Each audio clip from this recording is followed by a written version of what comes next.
Markaziy Osiyo respublikalarida ijtimoiy holat beqaror. Ular bilan migratsion rejimni rus fuqarolari xavfsizligi uchun o'rnatish lozim.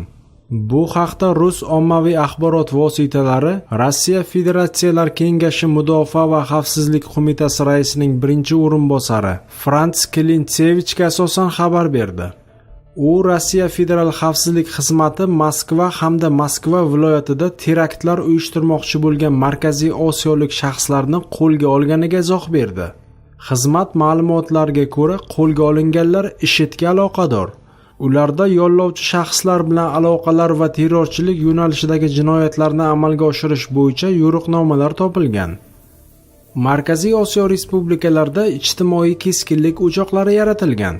Men anchadan beri shuni aytmoqdamanki, vizalarni joriy etish va chegarada kuchliroq nazoratni o'rnatish kerak, degan Klintsevich. Shu bilan birga senatorning tan olishicha, viza rejimining ehtimoliy joriy qilinishi ushbu mintaqadan bo'lgan mehnat migrantlariga og'riqli zarba bo'lib tushadi. Biroq bizning davlat o'z fuqarolarini himoya qiladi hamda buning uchun istalgan yo'qotishlarga boradi, deya ma'lum qilgan parlamentariy.